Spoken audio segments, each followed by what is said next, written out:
लगा दो आग पानी में, जवानी उसे कहते हैं, और छीन लो सिलेक्शन, कहानी उसे कहते हैं। यदि आपकी रगों में खून नहीं जुनून दौड़ता है तो आप आने वाली 25 से 30 मिनट सदर से बैठिएगा। पूरी जो सभ्यता का निचोड़ आज एंड कर देंगे। पूरी सभ्यता का आपके मुट्ठी में होगी 25 से 30 मिनट में पूरी सभ्यता। तो बात करते हैं बेराट सभ्यता के बारे में। तो अपने जितनी भी सभ्यताएं पढ़ी, पहले नदी की रूपरेखा तैयार की, भाई नदी के किनारे कौन कौन सी सभ्यता है। उससे यह होता है कि पहले तो अपन को नदी का पता चल जाता है। कई बार सीधा सीधा क्वेश्चन आ जाता है कि फलानी फलानी सभ्यता कौन सी नदी के किनारे है या किस स्थान पे है, तो अपन को नदी से जल्दी याद रहता है और समझने में भी सुविधा रहती है। इस कारण बेराट सभ्यता है। उसके बाद 2-4 सभ्यता और बची है और सभ्यता का टॉपिक आज आपने विधिवत रूप से समाप्त कर देंगे। तो सभ्यता करते हैं बेराट। तो पहले नदी गुजारते हैं कि बेराट यानी जयपुर से एक नदी गुजरेगी और नदी का नाम क्या है। ये यहाँ नदी आ गई, ये रही नदी। तो नदी का नाम है, क्योंकि अर्जुन है तो अर्जुन ने क्या चलाई, बाण चलाई। तो बाण से हो गई बाण गंगा, और अर्जुन से हो गई अर्जुन की गंगा। तो ये बाण से हो गई बाण गंगा नदी, और अर्जुन से हो गई अर्जुन की गंगा, क्योंकि अर्जुन ने क्या चलाई, बाण चलाई। तो इस कारण कह दिया इसे अर्जुन की गंगा। और इसी नदी का 1-2 नाम और मिलता है, वो नाम मिलता है ताला नदी, कि यही जो नदी है बाणगंगा, इसी का नाम है अर्जुन की गंगा, ताला नदी। और रुंडित नदी भी मिलता है, कहीं कहीं पे मिलता है रुंडित नदी। कौन सी नदी, रुंडित नदी। ये सभी इसी नदी के नाम है, यानी बाणगंगा जो नदी है इसी के नाम है। अब जो ये बाणगंगा नदी है, अपन ने पहले भी जो नदी गुजारी और नदी के बाद में क्या ढूंढा, सभ्यता ढूंढी कि सभ्यता है कहाँ, और कोई 1-2 बांध है या कोई इंपोर्टेंट जगह है, दुर्ग हो गए तो वो ढूंढे थे अपने। तो इसी नदी किनारे क्या मिलेगी, एक सभ्यता है और सभ्यता का नाम है बेराट सभ्यता।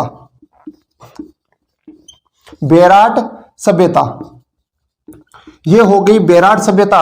और इसी नदी के किनारे एक बांध है, रामगढ़ बांध, कि इसी नदी के किनारे एक बांध है और बांध का नाम क्या है, तो बांध का नाम है रामगढ़ बांध है। पहले समझेंगे फिर लिखने का काम करेंगे। तो इनके जो बेराट सभ्यता है, तो ये बेराट सभ्यता है कहां, बेराट से पता चल रहा है कि जयपुर में है, ठीक है। तो जयपुर में तो होगी, लेकिन जयपुर में कहां है, तो विराटनगर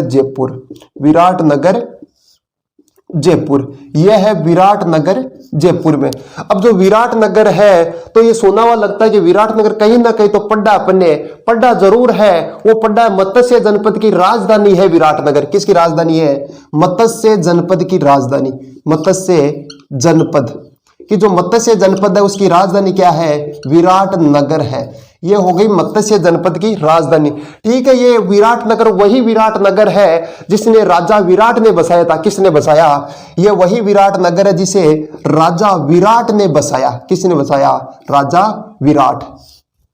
कि ये वही विराटनगर है जिसे किसने बसाया, राजा विराट ने बसाया।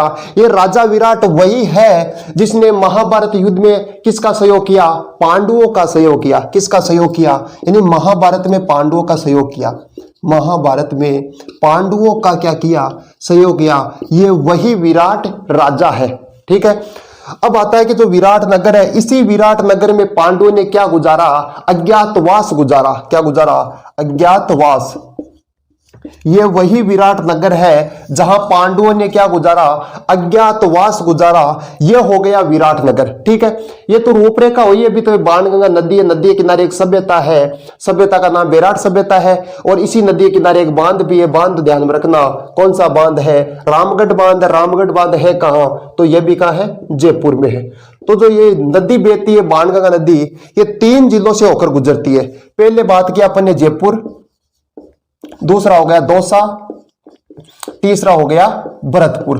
जयपुर, दौसा और भरतपुर, यानी राजस्थान के 3 जिलों से होकर जो नदी बहती है उसका नाम क्या है, बाणगंगा नदी या अर्जुन की गंगा। ये हो गई अर्जुन की गंगा नदी। तो जयपुर, दौसा, भरतपुर। अब कई बार सीधा सीधा प्रश्न आ जाता है कि जयपुर हो गया, दौसा हो गया, भरतपुर हो गया, इनका जो जिला शुभंकर होता है वो कौन। जयपुर का जो जिला शुभंकर होता है पूरा जिले का, भाई जयपुर जिले का जो शुभंकर है वो कौन है, तो वो हो गया चित्तल। कौन हो गया, चित्तल। कि जो चित्तल है वो जिला शुभंकर है किसका, जयपुर का। जयपुर का तो हो गया अपने चित्तल। भरतपुर है, इस भरतपुर का हो गया सारस।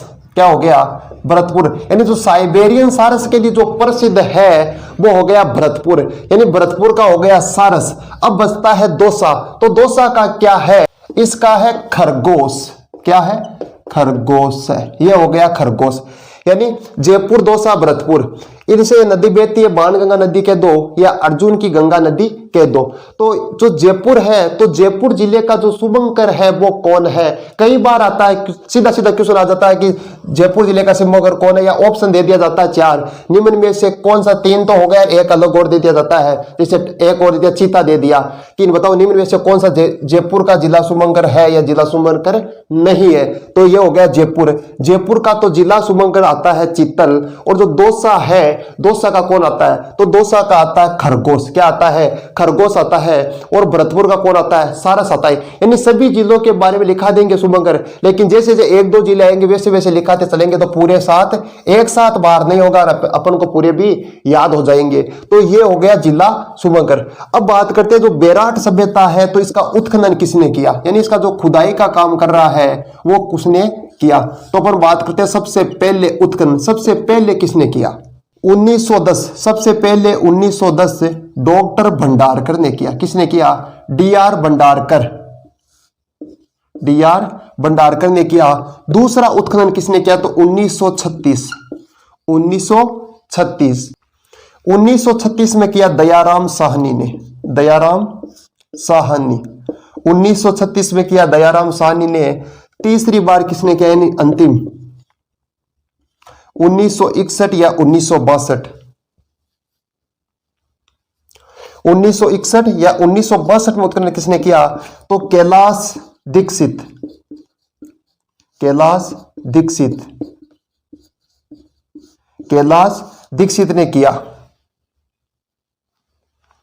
कैलाश दीक्षित हो गया, और नील रतन बनर्जी हो गया, नील रत्न बनर्जी, नील रतन बनर्जी, यह हो गया। यानी जो बेराट सभ्यता है इसका उत्खनन किसने किया, तो सबसे पहले नाम आता है 1910 में। कई बार किताबों में तो सीधा सीधा लिखा होता है, अपन सभी पढ़ते हैं कि दयाराम साहनी ने किया और अपन के कैलाश चंद्र दीक्षित हो गया या नील रतन बनर्जी हो गया, ये लिखा होता है, लेकिन ये लिखा नहीं होता। यही तो अपन को एक्स्ट्रा चीज पढ़नी है कि जो आती है एनसीईआरटी की बुक में, वही अलग है। मान लो कि ये ऑप्शन भी नहीं रही है, दोनों दिए हुए, यार ये आ जाए तो हमारा तो क्या हो जाएगा, गलत हो जाएगा क्वेश्चन। इसलिए अपन को ये भी ध्यान में रखना कि सबसे पहले की बात करें बेराट की, तो वो क्या, किसने, भंडारकर ने। कौन से भंडारकर था, तो डीआर भंडारकर ने किया। और जो 1936 में आ गया दयाराम साहनी, और 1961-62 में कौन आ गया, कैलाश दीक्षित, और कौन बनर्जी आ गया, नील रत्न बनर्जी। ये तो हो गया उत्खनन। अब बात करते हैं अवशेष के बारे में, यानी अपने रूपरेखा तैयार कर ली पूरी, भाई है कहां, बांध कौन सा है, क्या क्या इसकी सुविधा पूरी कर ली बात। उसके बाद अपने उत्खनन के बारे में चर्चा कर ली, लेकिन अब आता है कि अवशेष क्या है। मेन अवशेष है कि अवशेष, अवशेष की बात करते हैं तो 3 चीज याद रखना। एक तो होती है बीजक डूंगरी, बीजक डूंगरी, दूसरी होती है भीम डूंगरी, और तीसरी होती है गणेश डूंगरी। कौन सी डूंगरी, गणेश डूंगरी। 3 हो गई, एक हो गई बीजक डूंगरी, दूसरी भीम डूंगरी, तीसरी हो गई गणेश डूंगरी।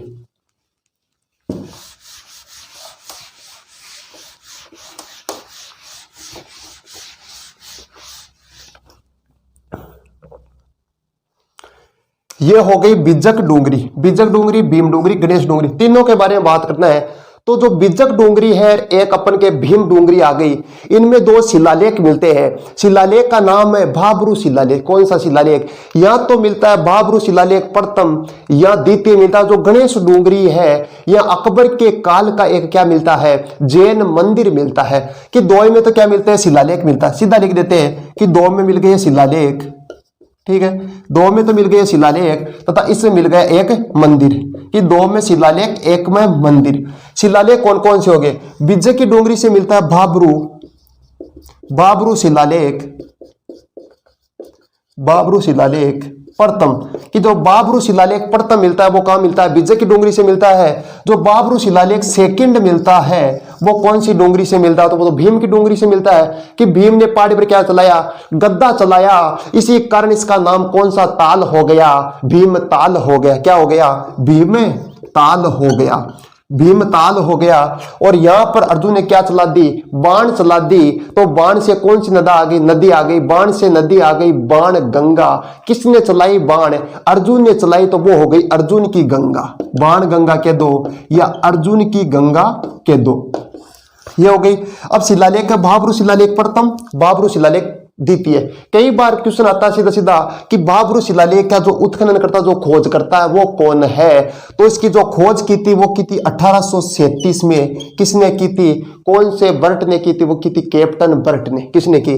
कैप्टन बर्ट ने, कैप्टन बर्ट कि जो इसकी जो उत्खनन या खोज करता कौन है? बाबरू शिलालेख का। इसकी जो खोज की थी वो कौन से बर्ट ने की? कैप्टन बर्ट ने की। लेकिन अब दूसरा आता है शिलालेख अपन के, बाबरू शिलालेख सेकंड आता है, तो इसकी बर्ट कर रहा है, तो अगले दूसरा भी तो कोई ना कोई करेगा कि नहीं करेगा? उसकी भी करेगा। वो कौन करेगा? इसकी करेगा 1871-72 में।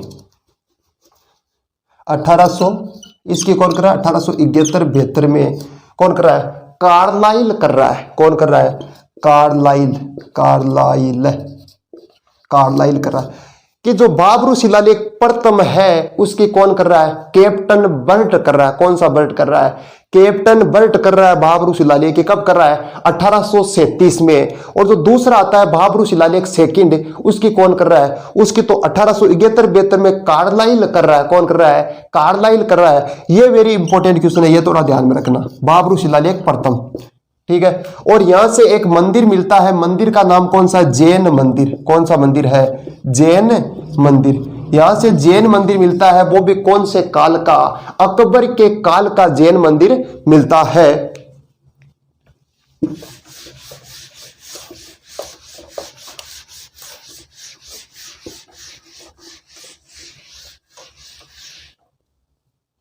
अब आता है कि जो ये बाबरू शिलालेख है इसमें अशोक को मगध का राजा बताया गया है। अशोक को मगध का राजा, किसका राजा? मगध का राजा बताया गया है। और अशोक को बौद्ध धर्म का अनुयायी बताया गया है। बौद्ध धर्म का अनुयायी, अशोक को बौद्ध धर्म का अनुयायी बताया गया है। एक तो हो गया कि जो अशोक मगध का राजा बताया गया, जो बाबरू शिलालेख प्रथम मिलता है, किसने खोज की? कैप्टन बर्ट ने की। कब की? 1837 में की। तो ये हो गया बाबरू शिलालेख। और इसी शिलालेख में अशोक को मगध का राजा बताया गया है और बौद्ध धर्म का क्या बताया गया है? अनुयायी बताया गया है। और यहां से ही बौद्ध के स्तूप मिलते हैं। बौद्ध के क्या मिलते हैं? स्तूप मिलते हैं। बौद्ध विहार मिले। क्या मिले? बौद्ध विहार, बौद्ध विहार आदि यहां से अवशेष मिलते हैं। कहां से मिलते हैं? इसी शिलालेख से मिलते हैं। और क्या मिलता है? यहां से सूती कपड़े के अवशेष मिले, यानी सूती कपड़ा का एक टुकड़ा मिला। सूती कपड़ा, कि सूती कपड़ा का क्या मिला? सूती कपड़ा का यहां से टुकड़ा मिला। उड़े में 36 यूनानी मुद्राएं मिली। 36 यूनानी, यानी एक सूती कपड़ा का टुकड़ा मिल रहा है और उसी टुकड़े में कितनी मुद्राएं मिल रही है? 36 यूनानी मुद्राएं मिली, जिनमें से 8 मुद्राएं कौन सी थी? वो थी पंचमार्क। कौन सी थी? 8 मुद्राएं थी पंचमार्क। पंचमार्क थी। बची कितनी? 28 मुद्राएं। 28 मुद्राएं बची, 28 मुद्राएं। और इन 28 मुद्राओं में से 16 मुद्राएं किनकी? मीनांडर की थी। किसकी थी? मीनांडर, मीनांडर की थी। 16 मुद्राएं मीनांडर की थी। ये हो गया अशोक, यानी बौद्ध धर्म का बताया गया कि बौद्ध धर्म का राजा कौन था? अशोक था। ये बौद्ध धर्म का अनुयायी बताया गया है। मगध का राजा कौन था? अशोक था। इसे बौद्ध धर्म का अनुयायी बताया गया है। यहां से बौद्ध स्तूप और बौद्ध विहार की जानकारी मिलती है। और एक सूती कपड़ा मिलता है जिसमें 36 यूनानी मुद्राएं मिलती है, यानी सूती कपड़ा का एक टुकड़ा मिला जिसमें कितनी थी? यूनानी मुद्राएं 36 थी, जिनमें से 8 मुद्राएं तो अपन के पंचमार्क थी और बच्ची कितनी? 28 बच्ची। 28 में से भी 16 किसकी थी? मीनांडर की। कि भारत में यदि प्राचीनतम मंदिरों की बात करें तो वो बेराट से ही मिलते हैं। कि प्राचीनतम जो मंदिरों के अवशेष मिले, पुराने मंदिरों के, वो अपन के बेराट नगर जयपुर से ही मिले। और ये लोग, यहाँ के लोग किससे परिचित थे? लोहे से परिचित थे। लोहे से परिचित थे। यहाँ के लोग लोहे से परिचित थे।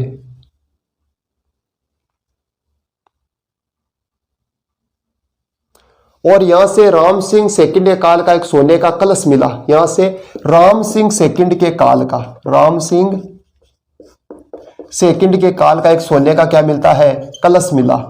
सोने का एक कलश मिला, यानी राम सिंह सेकंड के काल का एक सोने का क्या मिला, कलश मिला। इसी कलश में भगवान बुद्ध की क्या थी, अस्थियां थी, कि भगवान बुद्ध की अस्थियां थी, भगवान बुद्ध की क्या थी, अस्थियां थी। यानी राम सिंह सेकंड के काल में एक कलश मिलता है, ठीक है। उसी कलश में भगवान बुद्ध की क्या थी, अस्थियां थी, अस्थियां थी। समय एक चीनी यात्री आता है, चीनी यात्री का नाम क्या है, ह्वेनसांग है, ह्वेनसांग। चीनी यात्री आता है विराट, और इसी चीनी यात्री को नाम क्या है, ह्वेनसांग है। इसे यात्रियों का राजकुमार कहा जाता है। क्या कहा जाता है, यात्रियों का राजकुमार कहा जाता है। और ये विराट आता है, विराट आता है। इसकी एक पुस्तक है, पुस्तक है उसका नाम है सीयूकी। सीयूकी पुस्तक किसकी है, ह्वेनसांग की है। ह्वेनसांग चीनी यात्री ह्वेनसांग था। यह हर्षवर्धन के समय भी आया था भारत, और इसे यात्रियों का राजकुमार कहते हैं, यात्रियों का राजकुमार, इसे यात्रियों का राजकुमार कहते हैं। और यहां से यानी मौर्यकालीन सभ्यता है ये, ठीक है। तो मौर्यकालीन राजस्थान की 4 सभ्यता, ये चारों के नाम लिख देता हूं एक साथ, कि चारों सभ्यता है कौन कौन सी मौर्यकालीन। 4 सभ्यता है राजस्थान की मौर्यकालीन। मौर्यकालीन अवशेष, नंबर 1 नौ है भरतपुर। पहली कौन सी है, नौ है भरतपुर। दूसरी बेराट जयपुर, दूसरी होगी बेराट जयपुर। तीसरी सोनारी झुंझुनू, सोनारी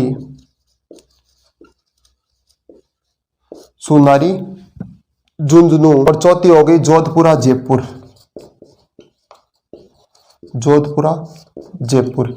ये सभी मौर्यकालीन है। कौन सी है, मौर्यकालीन अवशेष हो गए 4। यानी एक तो नौ है भरतपुर हो गई, बेराट जयपुर हो गई, सोनारी झुंझुनू हो गई, और जोधपुरा, जोधपुर नहीं है, जोधपुरा है। कि जोधपुर को देख के धर्म संकट में नहीं आना है, जोधपुरा जयपुर में, वो जोधपुर होता है। ये कौन है, ये जोधपुरा है। जोधपुरा कहाँ है, वो है जयपुर में।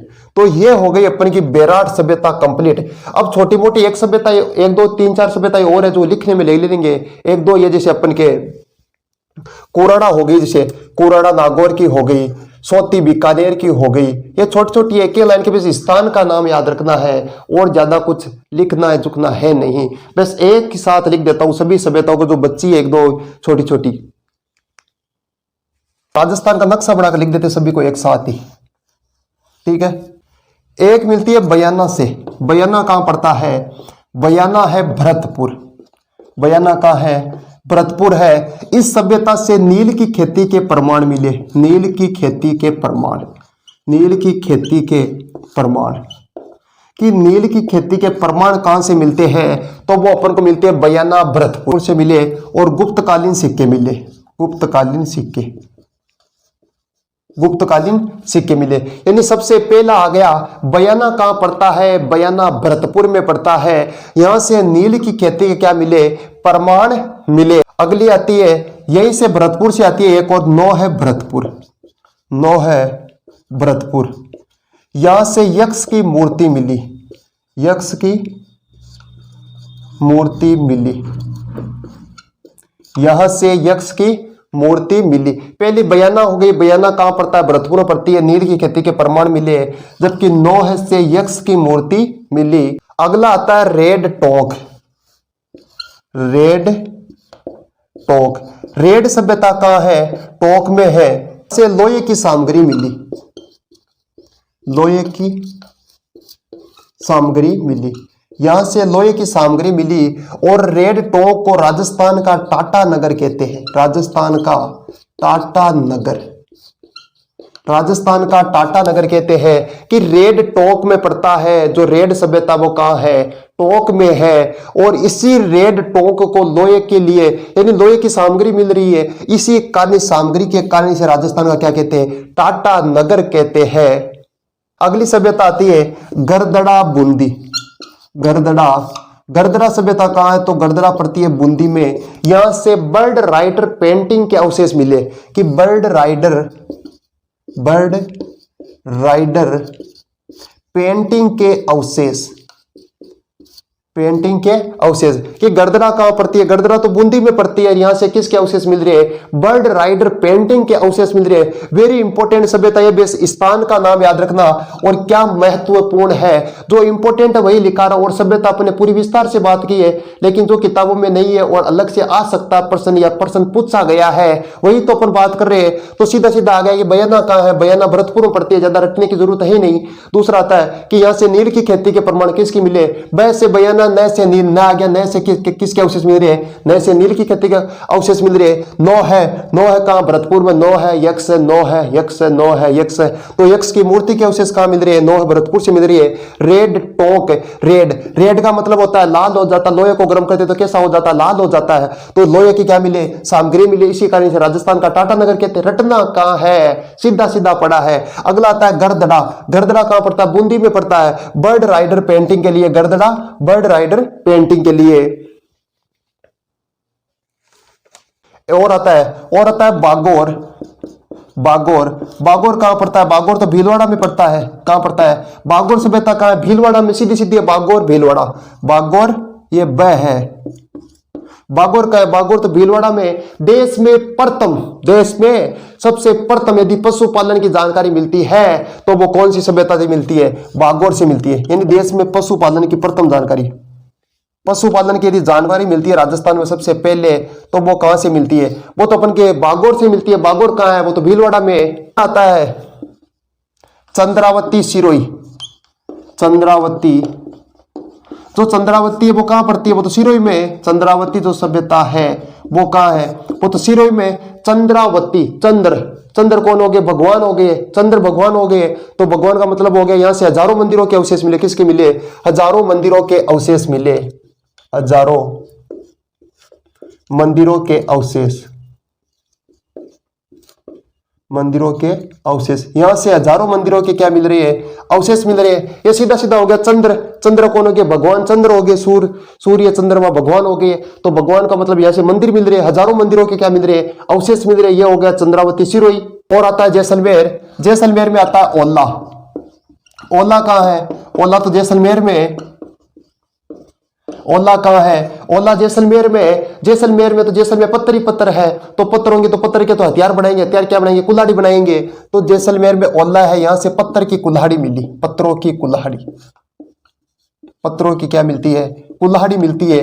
रटना है ही नहीं, सीधा सीधा पड़ा है। सोती कहां पड़ता है? सोती बीकानेर में।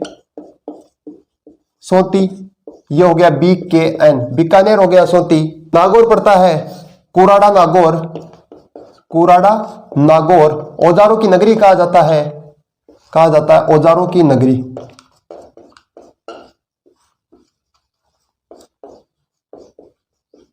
औजारों की नगरी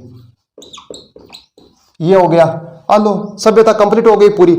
वापस बात करते हैं सभी सभ्यता के बारे में। सबसे पहले अपन ने पढ़ा बयाना सभ्यता। बयाना कहां पड़ता है? बयाना भरतपुर में पड़ता है। बयाना भरतपुर। नील की खेती के जो प्रमाण मिलते हैं वो बयाना से मिलते हैं और गुप्तकालीन सिक्के मिले। नौ है कहां है? नौ है भरतपुर में। यहां से यक्ष की मूर्ति मिली।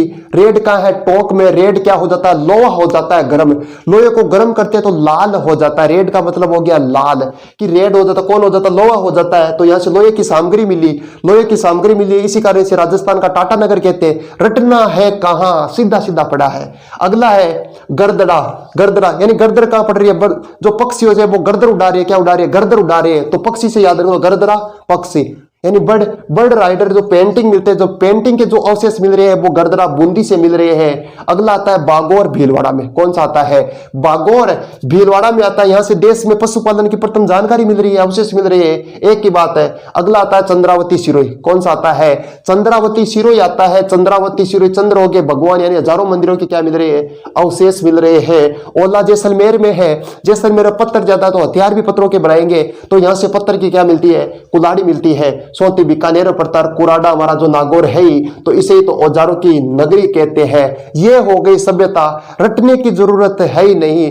अब जो बेराट सभ्यता पढ़ी है उसे एक बार पंक्तिबद्ध लिखने का कार्य कर लेते हैं और हमारा सभ्यता चैप्टर हो जाएगा कंप्लीट। उसके बाद में अगला चैप्टर करेंगे। अब लिखते हैं बेराट सभ्यता। अब सभ्यता लिखते हैं बेराट,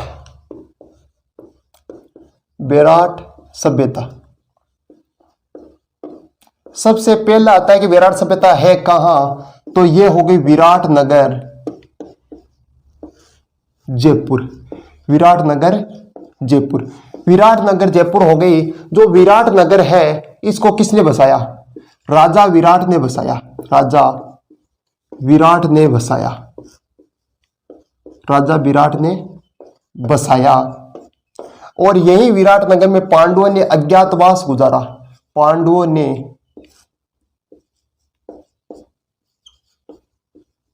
अज्ञातवास गुजारा, पांडवों ने अज्ञातवास गुजारा।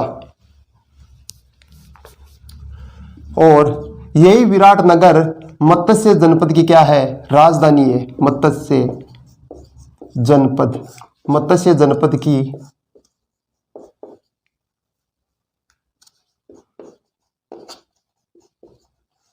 मत्स्य जनपद की क्या है, राजधानी है।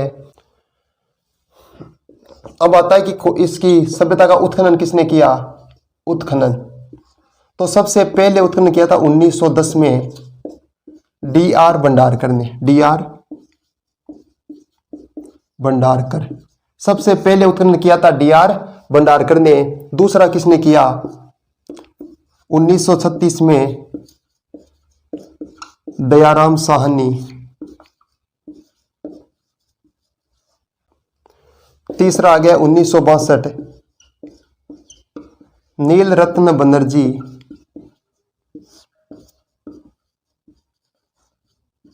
और कैलाश दीक्षित,